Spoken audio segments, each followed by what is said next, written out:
Μπήκα να παίξω λίγο πεταλούδα από τα πιο παλιά παιχνίδια. Μου έχει δώσει 4 φορές έντομα που είναι 16-17 ευρώ η κάθε παίξια. Μπήκα με 40 ευρώ. Εντάξει, κατεβαίνει, ανεβαίνει μέχρι στα 73. Ελπίζω να πιάσω κανένα μπόνους, να δούμε τι θα παίξει. Περίεργο παιχνίδι, το έπαιζα παλιά. Εντάξει, πολλές φορές έχει τύχει να μου δώσει μπόνους, να μην το πληρώσει. Κάποιες φορές όμως το πληρώνει. Καλό παιχνίδι, από τα παλιά παιχνίδια. Λοιπόν, αυτά για την ώρα, θα τα ξαναπούμε σε λίγο. 5η φορά έντομα. Σε πολύ μικρό χρονικό διάστημα. Εντάξει, δεν είναι μεγάλες πληρωμές. Τα έντομα είναι στο 2 ευρώ, 16 ευρώ όταν είναι ανώμια. Άμα σου κάτσει όμοια και κάποια όμοια αλλάζει. Αυτά. Μας έβγαλε λουλούδια, μια πίστα λουλούδια, μπερδεμένα λουλούδια όμως, όχι, αν ήταν όλα μόβ ήταν 400 ευρώ ή ροζ ή όλα και εκείνα. Μας έβγαλε μπερδεμένα 32 ευρώ.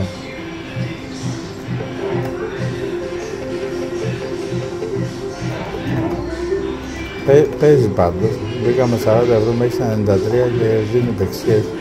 Εντάξει, θα δούμε, θα το παίξουμε λίγο. Να δούμε τι θα γίνει.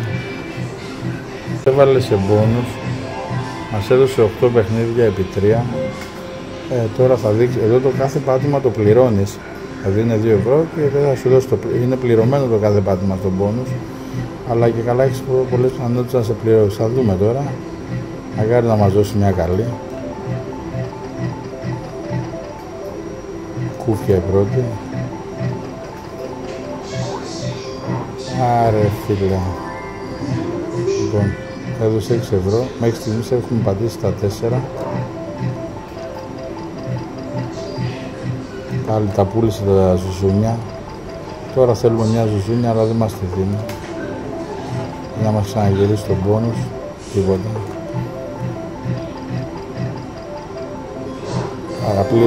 Απλήρωτο πάει τον μπόνους. Τάπα.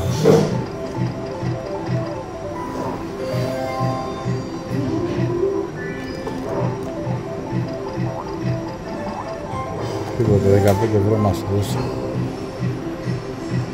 Και τα πατήματά μας ήταν 16.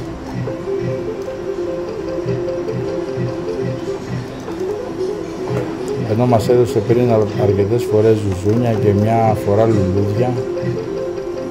Έδωσε 5 φορές ζουζούνια και μια φορά λουλούδια που